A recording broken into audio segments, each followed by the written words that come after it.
Hey guys, welcome to Retro Media Talk Podcast. I'm Steve Montgomery. I'm here with Steve Lago. Steve Lago. Hey, we got a special one for you tonight. We are celebrating the 30th anniversary of Dragon, the Bruce Lee story, a film that came out. Actually, it first premiered at the Chinese Theater April 28th, 1993, and the initial release date was May 7th, 1993. Grossed $63.5 million at the box office. I saw it on opening night. What about you, Steve? No, I didn't see it opening night, but I did see it at the theater. Yeah, I did see it at the theater for sure.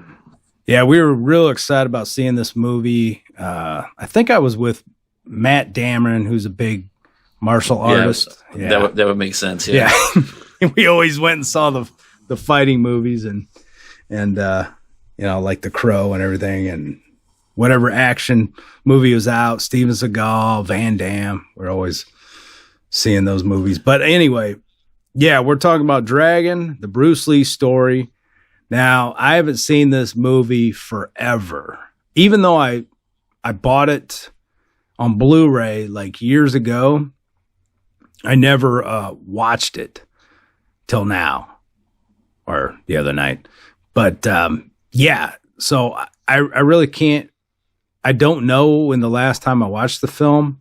But I tell you what, it's weird when we do these podcasts and you watch a film and you don't pay attention to certain things and you don't research certain things and you find out a lot about, whoa, I had no idea. 30 years this movie's been out and I did not know so many things about this film and about the actor and all that stuff. So I'm real excited about delving into this because, this is one of your favorites, right?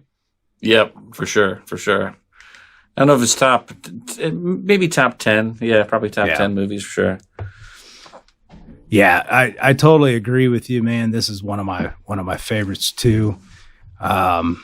Just like The Crow and this movie, it really hit me. But I'll go ahead and let you start. Did you watch it on a streaming channel or did you buy the Blu-ray? No, I watched it on my DVD actually. Oh, okay. No Blu-ray or anything. I had it was like a special edition or something. There wasn't really anything special to it. I think it had like two little featurettes on it, and that was it. But I've had it forever. I probably had it for 20 years. Did you watch it in the last 20 years? Yeah, probably. I probably saw it in the past 10 years. Okay, cool. Was there anything new when you rewatched it, or did you remember everything? See, I forget movies, so. Yeah, I pretty much remembered everything. Okay. And there was still some parts that I got chills watching. You know what I mean? So yeah, exactly. It was good to see it again. I'm not going to wait 10 years again to watch it for sure. I mean, one thing I forgot about this movie is how fast it really goes. It's a 2-hour movie, but remembering the movie, I didn't remember how much action there really was. There's a lot of action, a lot of fighting scenes. Yeah. And for some reason, I didn't remember. I thought it was more, just the Bruce Lee, life and drama and everything, and a lot of the, backstory of the films he was in and different things like that. But I forgot how much entertaining the film is itself. In, a martial arts fan will love this film. Yeah. Tell me what, I don't know, what gave you chills, I guess. It just, I liked the, and even though it's a fictionalized portion in the movie, there's a lot of things that they embellished for dramatic purposes and stuff. But it was the part where he was at that tournament talking about his new fighting style and yada yada yada, and he was, I can beat any man in 60 seconds. He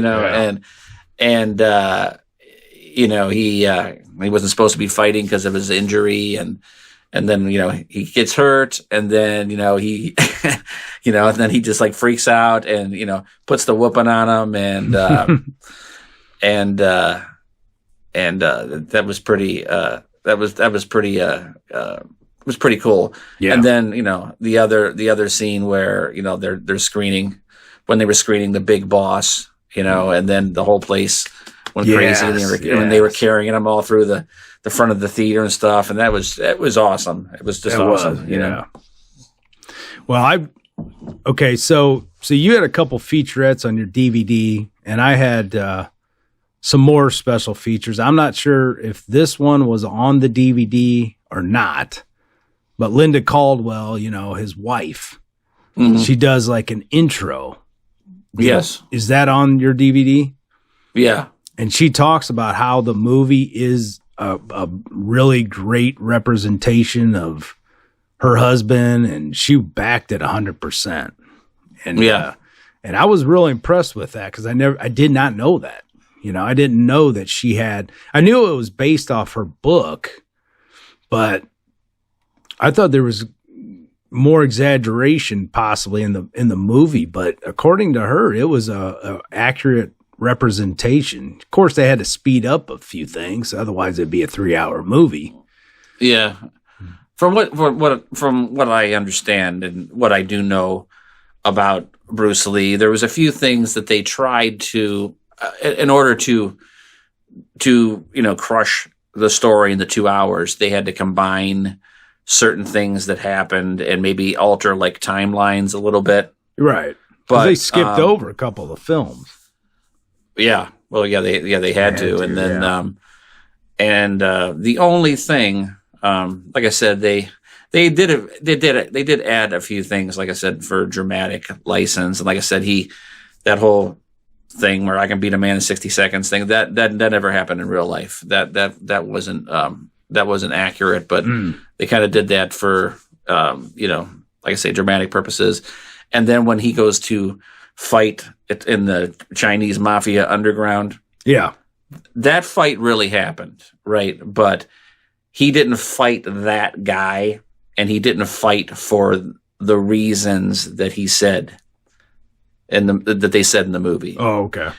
What was it? He basically, from I think what I'd read a long time ago, is that it wasn't the fact that he was teaching white people the Kung Fu. It was the fact that he was talking crap about all of the other methods of fighting, and that offended the other practitioners of the martial arts. And so he ended up fighting this Wing Chun master called, what was his name? Long Jack. Yeah, I can't remember the name, but I can't remember his name now. It'll come to me. Yeah. But he was like a legit deadly dude. And Bruce fought him in that underground, and he won, but he barely won. I mean, it was a tough fight. He barely beat the guy.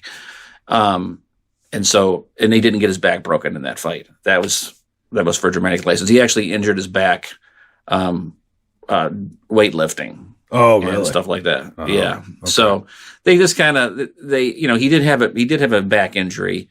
So they kind of, like I said, in order to get everything compressed into the 2 hours, they kind of combined different things to get it all crammed in there. So, but I mean, there was nothing untrue on there. He did fight in there. And actually, I mean, to be honest with you, it would have been much more awesome for them to have built up that fight with the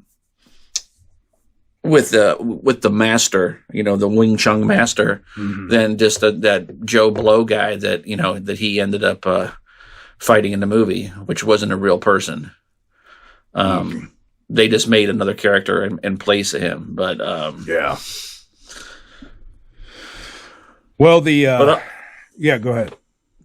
I said, but other than that, I mean, the movies, for the most part, accurate. Maybe not locations and actual years and dates, but there was a movie just made recently by WWE Studios. I don't know if you saw that. No. I can't think of what it's called. It just came out a couple years ago, and that's a pretty accurate movie about him fighting that guy. Oh, really? It's pretty cool. Oh, yeah, it's a really good movie. I mean, it's not the quality of Dragon by any way, like as far as the acting and stuff, but the fighting scenes and the build up to him fighting this Wing Chun master was pretty sweet. Wow, I'll have to watch that. So, what do you know much about Jason Scott Lee, who played Bruce Lee? Well, I do know that he did no martial arts before this movie. That's what shocked me. I could not believe that at all. Yeah, because even though obviously it's a movie and they had stand-ins for different parts and stuff and all that kind of stuff, but you mean he was doing it, and he was doing fast. And he did some of these flips and stuff that granted it was probably wires on some of them, but I mean he was very, very agile, totally believable. In my opinion, there was no question about it. And his physique, right? Mm-hmm. I mean his physique was just as ripped as Bruce. Oh yeah, probably the only difference is he had a little bit more bulk than Bruce. Yeah, I would say. Yeah, he did. I watched Rob Cohen, the director, talk about how he had no martial arts experience, and then he got trained, and he said, they didn't know if it was going to work or not, and they struck gold on not only his acting ability and him learning the martial arts. And it was like all the forces coming together to make this film. It was magic, and they didn't know if they could pull it off. And I was stunned because, I mean, that dude, he learned a lot of complicated, fight sequences and movements, and you would have thought he was in martial arts for 20 years. Oh, for sure. I mean, especially like when he, especially that scene I was talking about earlier, when he's at that exhibition and he's in the ring and he's like dancing around, and all fluid and agile. I mean, you totally believed it. I mean, I totally believed that he was Bruce Lee. Totally believed it. Yeah, totally. I don't know, man. It's amazing that movie just came together so perfectly. But it premiered, premiered May 7th, 1993 officially, but it premiered first April 28th, 1993. Now, what was very eerie about this is we talked about, we did our episode, The Crow, last fall. And obviously, Brandon Lee's death was a huge impact. And what's crazy is, Brandon died March 31st, 1993. What got me was the fact that Brandon died before seeing this film of his father. I mean, unbelievable. And what's really freaky when you really think about Bruce Lee's death, okay? So Bruce Lee dies July 20th, 1973, right? And his breakout film, which would be Enter the Dragon, came out a month later on August 19th, 73. So he missed his breakout film. Brandon misses his breakout film. It's just weird, dude. It is weird, and they both died after their fifth, big movie. You know what I mean? Well, I don't know. Brandon was in Laser Mission or whatever, some B movie. Then he was in Rapid Fire, which I really like. Rapid Fire. Film. What other movie was he in? I just read this, and it was just interesting. There was so many comparisons with. Well, the age for sure. 28, Brandon dies, and then Bruce Lee at 32. Of course, we talked about that in the Crow episode. I encourage everybody to go back and check out our Crow episode. It's really got some really cool information in there. This is one family I just love to delve into because it's just so mysterious. The circumstances of both their deaths, and it's just so freaky. And the fact that, their movies, the breakout movies they never got to see. And then, what teared me up too. I mean, I came up with a few tears in this movie, especially in the end when he was getting ready to, do the Enter the Dragon, and then, Linda comes in, his wife, and says that, 3 weeks before Enter the Dragon premieres, he dies, and she doesn't give a reason or how he dies. I mean, there've been so many rumors. I really don't know. I mean, the two big ones are that he had a reaction to cannabis or something, or hash, and swelled up his brain. Really? And then the other big rumor is that he was in a fight and they did one of those pressure point, hits on him. Mm-hmm. That would, supposedly they can hit you in an area and then you can die a week or two later, or whatever, But I mean, I think the official thing they're going by that I read was they most probably believe that it was from drugs. I was hash or marijuana or something. One of those things. He had a reaction. Even though I take a multivitamin, I also like to take superfoods. And the best superfood I found on the market that tastes just amazing is Brick House Nutrition Field of Greens. Real organic superfood. 1 scoop of Field of Greens gives you the full spectrum of colors with fruits, veggies, herbs, spices, and more. Helps with your overall well-being by aiding in antioxidation, lipid metabolism, and glucose metabolism. Since Field of Greens is made from real foods, it's technically not a supplement. This is just pure whole foods, guys, and you can get a discount right now by using coupon code HEALTHYLIFE. Just plug that coupon HEALTHYLIFE before checkout in the coupon section and get our exclusive discount. You have to try Field of Greens from brickhousenutrition.com. I missed a big hit movie that Brandon Lee was in, and of course we had to talk Showdown in Little Tokyo. I know we talked about that in the episode, but I was trying to think of all the movies. But I mean, are they? They must be talking about this one I never heard of. Legacy of Rage. I never heard of it. Probably it's got to be a B movie. Yeah, I think it was his very first studio movie.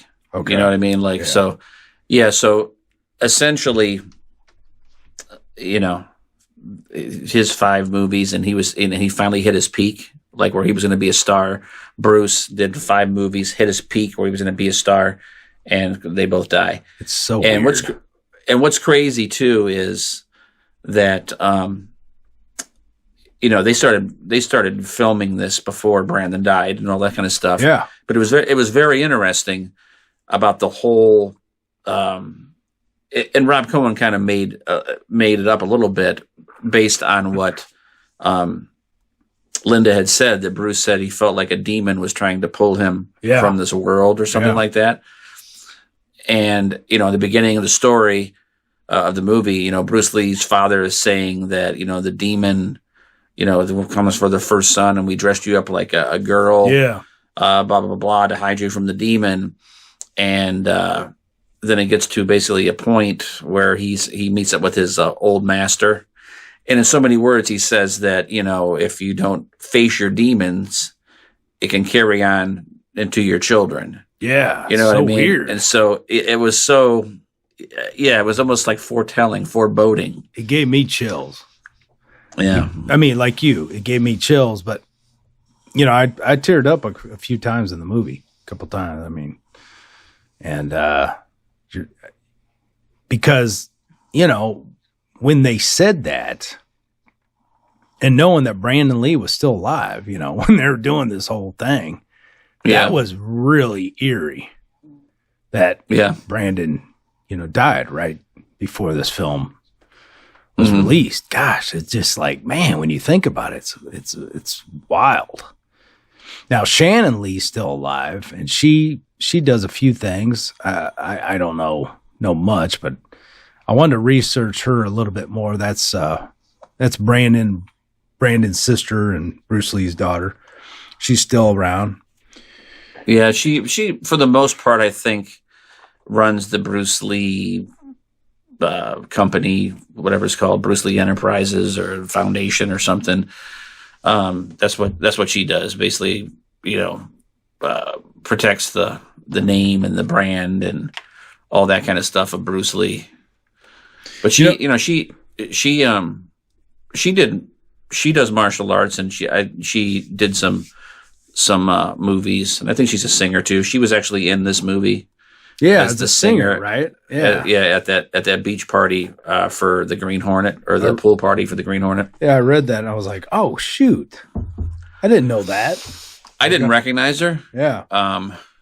But she's a lot like Brandon. They have very soft Asian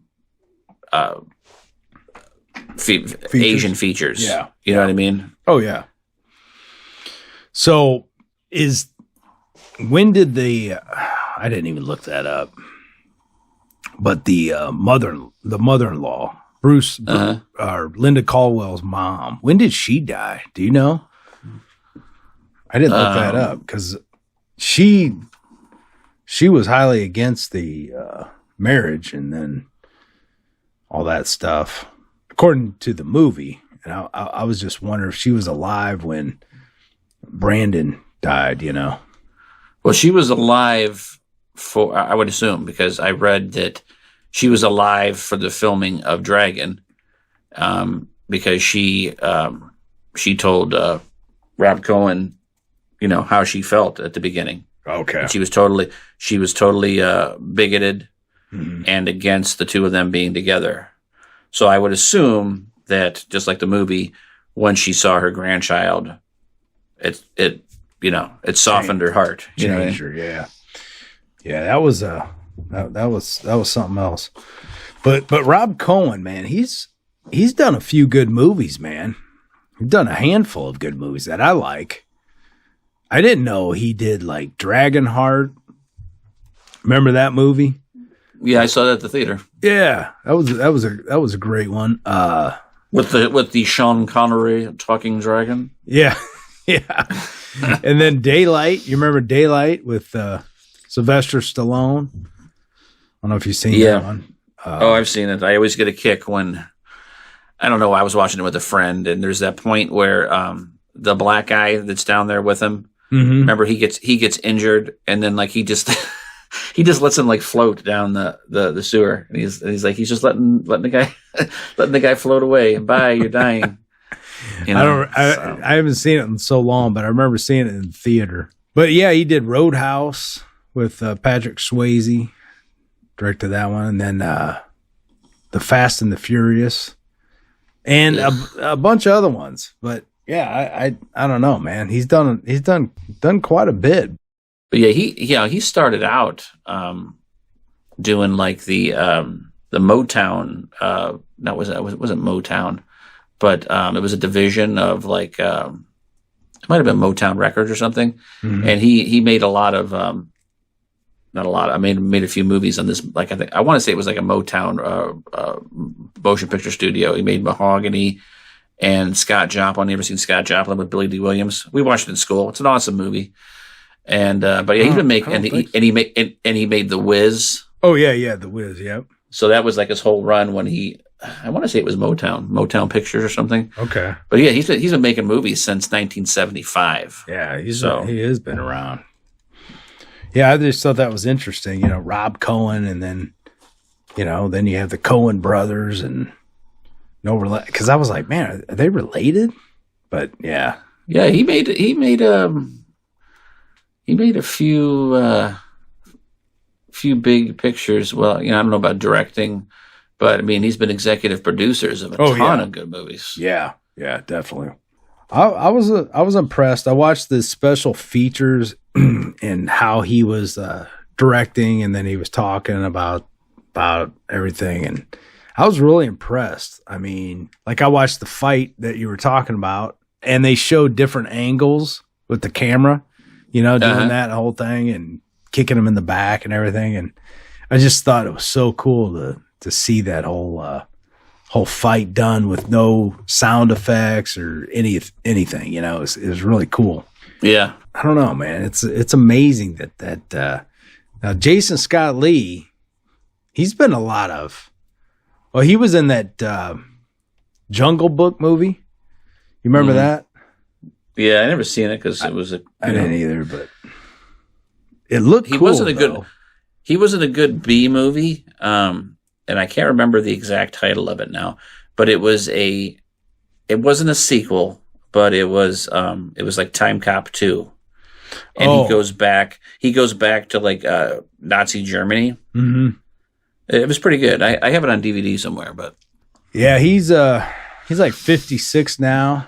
He looks still good, man. Still really good. Yeah, I think he's got a new movie coming out, but The Wind and the Reckoning. It's something to do about leprosy outbreak on the Hawaiian Islands or something. Oh, really? But it looks pretty good. He's like wearing like a cowboy hat and whatever. 1893 it takes place. Yeah, so yeah, he's still acting. I guess he does some Doogie Kamaloha MD. I guess it's like a Doogie Howser knockoff or something. Oh, really? And he's been doing that. He's in 20 episodes of that. So, but it looks like since he did The Dragon, then he got more involved in some of these kung fu style type movies. So, I mean, I guess that kind of opened up the door for him. You know what I mean? The only thing I'm disappointed is that he didn't become the next big action star, because that should have kicked him over to be the, one of the biggest action stars up and coming. Because he even got an award from MTV, Best Breakout Performance in 1994.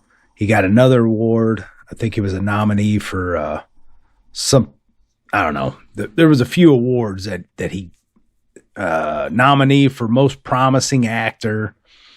What was this? Chicago Film Critics Association Awards.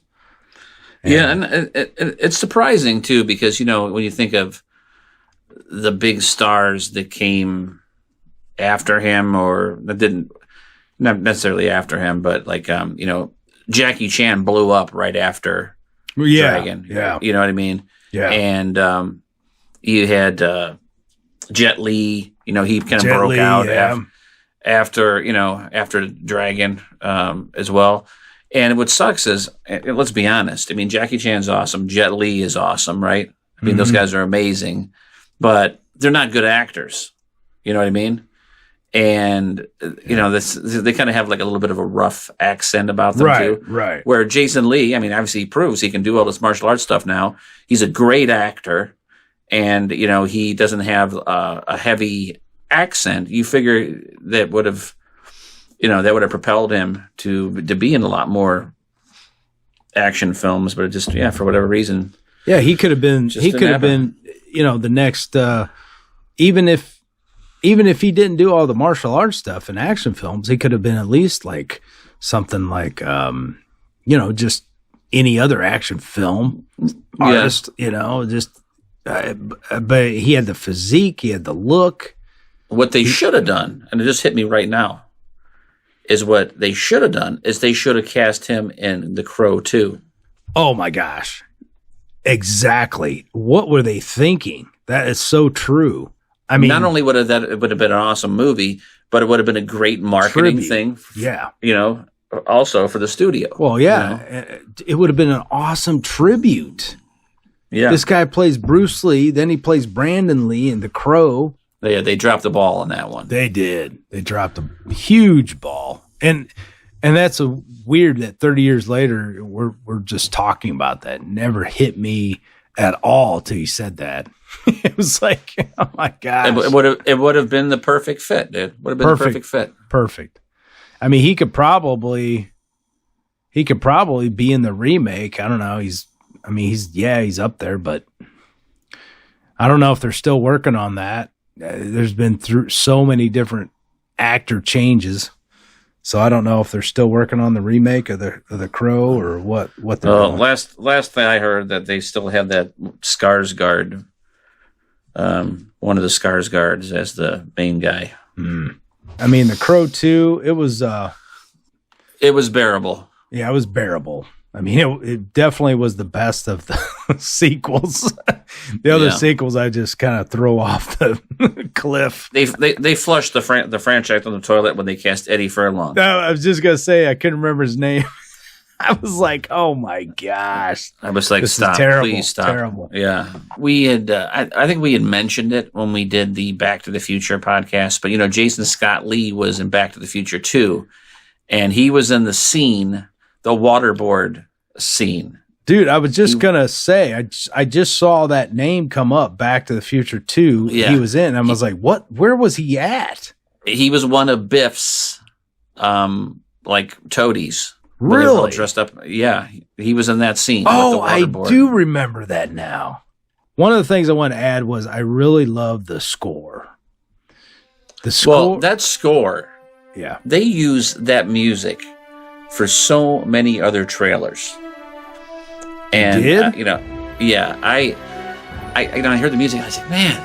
I said, "There's that music," and then I read about it, and it's like one of the most popular, like the love scene music. Yeah, is like a very popular theme to use for movie trailers. No kidding. It's been used for tons of music for movie trailers. Yeah, it was. I used to have the soundtrack. I don't know what happened to it, but it was done by Randy Edelman. It's moving, it really grabs you, the theme song. I really love and I haven't heard that in years. Even though I had the soundtrack, I forgot all about it. And man, when I heard it again, I was like, man, that is a good theme. But overall, man, I mean, the movie is top notch. I encourage everybody to go check that movie out if you haven't seen it. And I'm really disappointed though they haven't put a 30th anniversary out for it. I mean, really, this movie, it should have had a 30th anniversary. I think, and I think that it just wasn't a big enough success for them to do something special for it. It was successful, right? But it wasn't, it wasn't like like Ray, by a big Oscar-winning biographical movie. I mean, it was big. It did well. I think it made about, 60 million or something like that. It was like 63 million. But I mean, seriously, man, I think this movie should become cult classic material.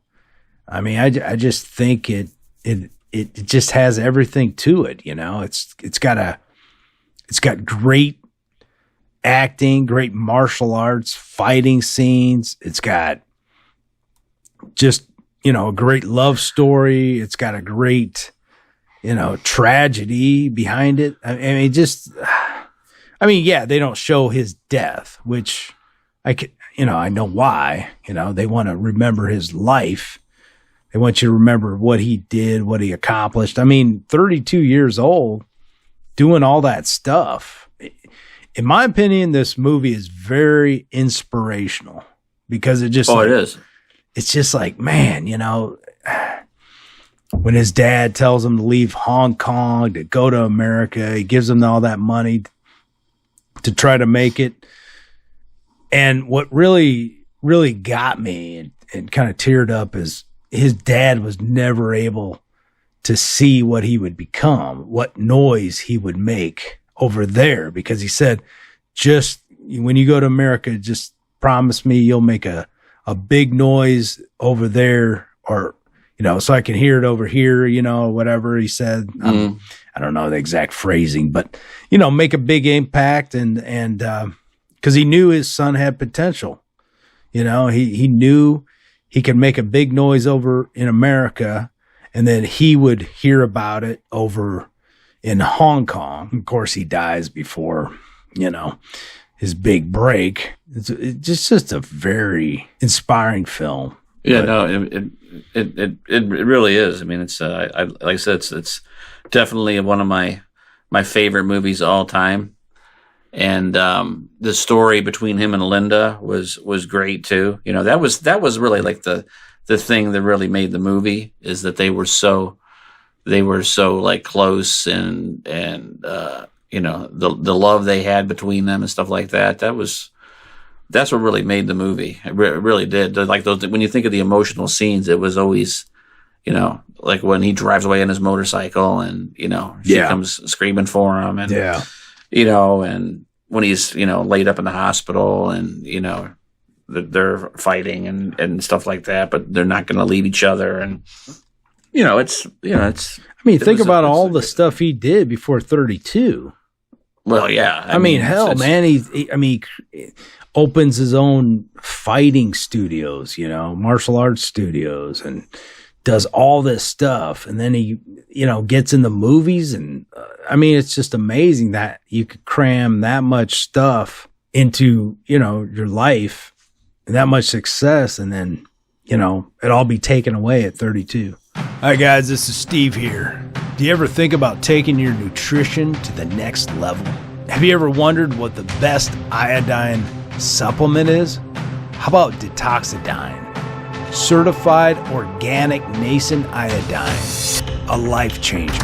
How about a liquid turmeric with black pepper? Goes in your system, fights inflammation. This blend preserves the full spectrum of antioxidants naturally found in turmeric. Global Healing Organics also just came out with an organic mushroom blend and bioactive copper. All this can be discounted with our special coupon code HEALTHYLIFE. With a $50 minimum purchase, use Healthy Life for maximum discount with a $50 minimum purchase. GlobalHealingOrganics.com. And I don't know if you had that on your DVD, but there was an archival interview with Bruce Lee. No. Oh man, it was good, man. It was. But I've probably seen it before. It's the one where he's talking about be like water. Yes. And all that kind of stuff. Yeah. I've seen that one. It's a great one, man. I mean, Bruce Lee he's just got an awesome personality. He's just a lovable guy. And I don't know, man. It's amazing, because I mean, Bruce Lee was probably one of the biggest posters that guys hung out on their wall besides like Farrah Fawcett. I had it. Yeah, I know.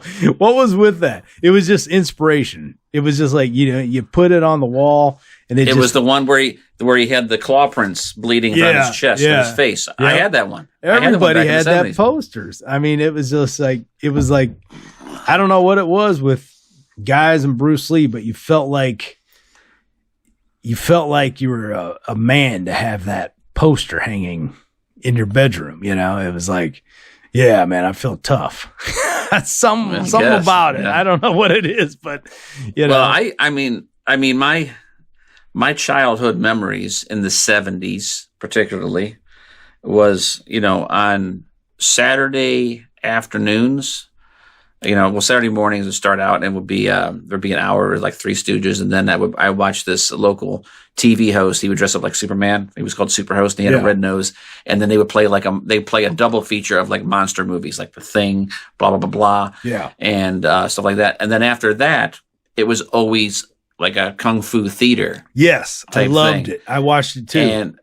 And, obviously they did it every week. So there was other movies besides Bruce Lee movies, but they played all the Bruce Lee movies, from, Game of Death and Enter the Dragon and The Big Boss and all that kind of stuff. So I grew up watching those movies. I've seen those movies so many times. Mm. And, as a kid, I mean, as a young kid, you're not thinking about, like in the movie, they said that there was a bias of him being, Chinese and whatever, blah, blah, blah. I didn't think anything of it. I thought those movies were so darn cool. I know. What I mean? Everybody and, that I knew did. I loved those movies. I thought Bruce Lee was so cool, especially like what is it, Game of Death? Is that the one where he goes up in that big building and he ends up fighting Kareem Abdul-Jabbar? Remember that one? Yeah. And he's he's like that little tiny guy. Mm-hmm. But I love those movies, dude. I mean, it was like, Bruce Lee was like the king in the 70s. After his death, it was crazy. Yeah, it was almost like Elvis, dying. I remember it was just a big impact, on pop culture, Bruce Lee dying. It was huge. I don't know, man. I remember, my parents used to take me to a drive-in and, they used to go to the drive-in, but I was so young that I'd get taken to the drive-in and, it'd be a three movie run. And one of those movies I remember was a Kung Fu movie. It was just one of those B Kung Fu movies playing. And I just was fascinated by watching Kung Fu artists, from a young age, I was fascinated with martial arts. I took karate several times, in my life, and took Kung Fu for a little bit. And then I took Okinawa karate for a little bit. So I think every guy wanted to be a martial artist at one point. We all just love martial arts. It looks cool. It's fun. Everybody wanted that black belt, and I did love that in the movie. It's like, what are belts good for? When he asked Bruce, about the belts, and he says, belts are only good for holding your pants up or whatever he said. Right. That was classic.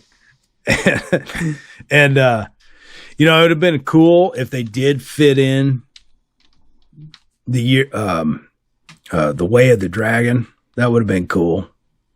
If they would have fit that in the movie somewhere with the fight with Chuck Norris. And that's what I was wondering too. Did that really happen in The Big Boss, where that fight happened? Oh, that was made up.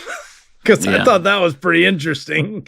Yeah, that was another thing that was, dramatic license. Like I say, that guy and his brother, they didn't exist. And another thing too, since we're talking about that, is that remember when he's recovering still, he's still in his wheelchair.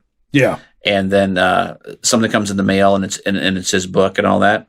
Yeah. Remember? Yeah. Well, his book didn't come out until after I think it came out in after he had passed away. Oh, really? Oh, wow. Yeah. Which I thought it was interesting that they showed the book. Yeah. And changed the cover and put Jason Scott Lee's face on there. Mm-hmm. Because when they're in the movie theater and they're screening The Big Boss, I mean, they used the original footage. That was actually Bruce Lee, in those clips. Yeah, you're right. But he was so far away, I think they just, you know what I mean? Yeah. I mean, obviously people knew that was Bruce Lee, so they didn't bother trying to disguise or whatever. But, I was surprised that I guess because he was writing the book and when he was, injured, so they wanted to kind of close up that detail or whatever. Yeah. And then made the point of that guy saying, "I read your book. I know all your moves." Mm-hmm. And all that kind of stuff. But that didn't happen at the Big Boss set. I was wondering. I was like, it would have been cool. Yeah, it would have been cool. It would have been cool if it did happen, and they did record it, and he didn't rip the tape out, and it was actually in the movie. Know that would have been awesome. It would have been totally awesome. Hey guys, what's up? This is Steve Montgomery from Retro Media Talk. Hey, I just want to let you know I got a new album out called Night Sky. If you like ambient, cinematic type music, a little synth wave mixed in with some of the tracks, hey, check it out. It's available on Bandcamp, Amazon, Spotify, and some other outlets. I also have a physical CD that you can order through the link in the podcast description wherever you're listening to. Thank you so much for your support. Steve Montgomery, Night Sky, out now. I know we've talked about this before when we were doing like the 70s TV shows. We were talking about Kung Fu. But the part that I've totally forgotten that movie was the fact that he came up with the idea of that TV show, The Warrior, and it became Kung Fu, and he thought he was going to be starring in it, and they stole his idea and put David Carradine in it. I thought that was so crazy, man. We were just talking about that, and I forgot that was even in the movie. Yeah. And I was reading that, of course, the studio disputes that fact that, Bruce never came up with that idea and blah, blah, blah. Really? And all this kind of stuff. I did read, though, that they are going to be doing, what did you say it was originally called? What? The Warrior? The Warrior or the Wanderer or something like that? I thought it was the Warrior or something, but... Yeah, whatever the original title was going to be, they're going to be releasing a series about that. Really? Mm-hmm. Like about the, like not a redo of Kung Fu, but a different one? No, a different one. Yeah. Oh, wow. I just read that today, actually, when I was doing a little research. Holy cow. Yeah. Do you remember where you found it? It was on, I think it was on it might have been on Wikipedia or it might have been an IMDb, but it was one of those. And I couldn't remember the guy's name that Bruce fought in the underground, and it was Wong Jack Man. Oh, yeah, that's it. Yeah. Cool.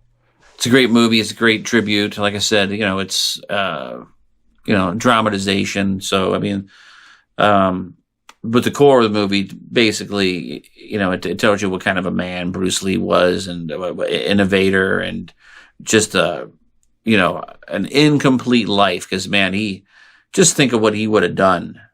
I know if he'd have moved into he'd lived and moved on into the 80s. So what he would have been, what would he have done in Hollywood? You know what I mean? Exactly. And if he still lived beyond that, I mean, would we have seen him in the Expendables? That's what I was thinking. Yeah, something like that. Yeah. I mean, it would have been crazy. I know, man. It's a travesty, man, that so many die before their potential, and oh my gosh. I guess the only positive is, I mean, they made such an impact the short time they were here that we're sitting here today talking about it. Yeah. And so, they've affected our lives at some point. And what's crazy is just that really short life he had. I mean, he's probably one of the most famous people in China's history. You know what I mean? Oh yeah. Of all the Chinese history, I guarantee you Bruce Lee is one of the most famous people. Yeah. Definitely. I mean, did you ever get pissed when you were watching like Kung Fu theater or whatever? Like, those. Did you watch on Sundays? Is that what you said, or was that? It was always Saturday afternoons. Yeah. I can't remember what afternoon it was, if it was Saturday or Sunday, but I used to watch, the Kung Fu shows. But you remember there was always a guy that you always got confused with when you were younger. There was always a Bruce Lee. Do you remember that? Yeah.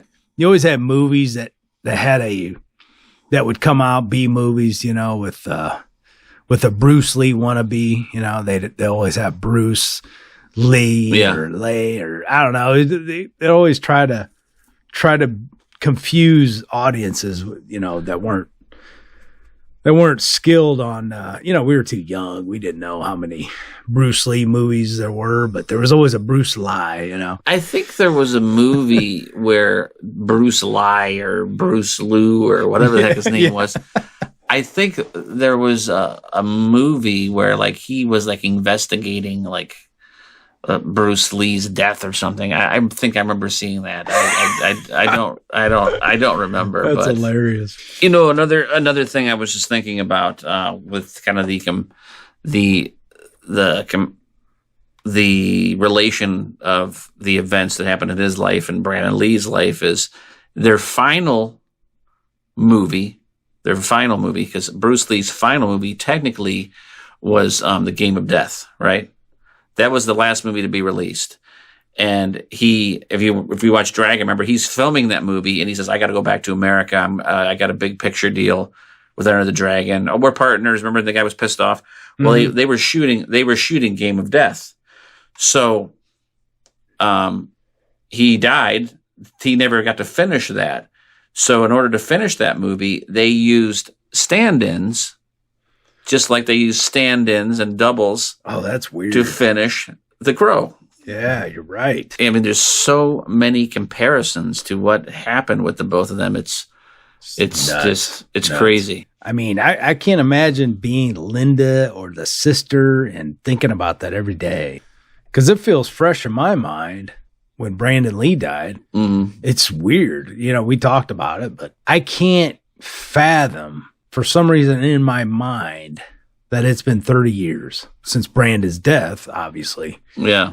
But The Crow movie will be 30 years next year upon its release. I mean, that's weird.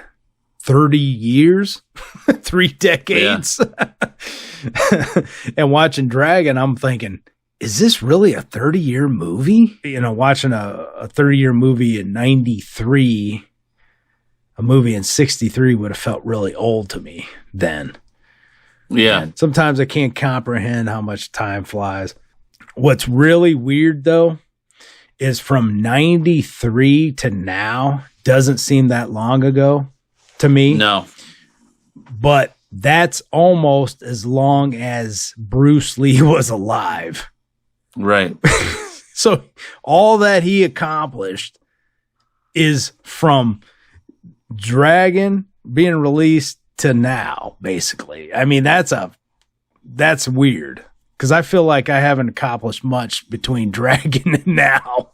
Right. I'm like, what the hell, man? When did he leave for America? He would have been 18 maybe? What's that? Well, when his dad gave him the money to go to America, and maybe he gets that job in the restaurant, and then goes to school. We didn't talk about that. That is a hilarious fight scene. Oh, that's great. That's so funny. Yeah.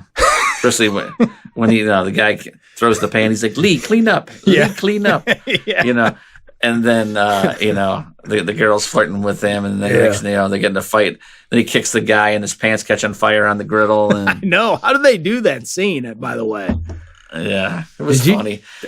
But seriously, how did they catch that guy's clothes on fire like that? That looked real to me. Didn't it? Yeah, I don't know. Well, his pants were on fire. I mean, his pants are definitely on fire. So, but his whole side was on fire or whatever. Yeah, that looked like real fire to me. Yeah, I think it was. I know how they do it without him getting injured. I think they just patted it out quick, I guess. I would have loved to seen the making of that, because that was like, whoa, he's really on fire. I don't think that was special effects, but I don't know. No. And that scene there reminded me totally of Saturday afternoon old kung fu movies. Oh yeah, definitely. The way those guys were acting and their reactions and how they reacted and to getting hit and stuff. And it was funny. But I read that they shot it that way on purpose, just to make you feel like you were in a Bruce Lee movie, kind of. Yeah. But it was a pretty cool thing, and that was actually shot in China. That was shot in Hong Kong. Was it really? Wow. Even though it was supposed to be San Francisco. Oh, I didn't know that. What were the locations? Did you look those up then? Yeah, well, there was some in Hong Kong, and then there was some another part of China, and then San Francisco. Okay. Wow. They wanted to film it in Seattle because when he first came to America, I think he was in Seattle first, and he went to college, and I believe in Seattle. Yeah. And I think they approached the college saying, "Hey, we wanted to shoot some scenes here for the movie," and they were assholes about it and didn't want to do it, so they changed the story a little bit and made it that he was in San Francisco, even though he eventually he did make it out of San Francisco. They just kind of combined. They just eliminated Washington or whatever for the movie. Gosh, so.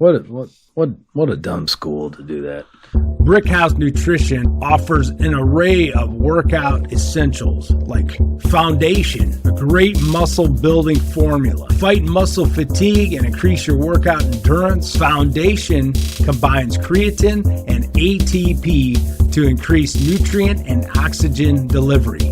This helps the body work out longer and recover faster.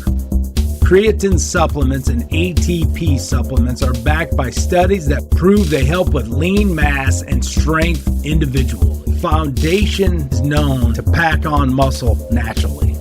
Use our special coupon code HEALTHYLIFE to get a maximum discount. Coupon code HEALTHYLIFE. Healthy Life. Healthy Life.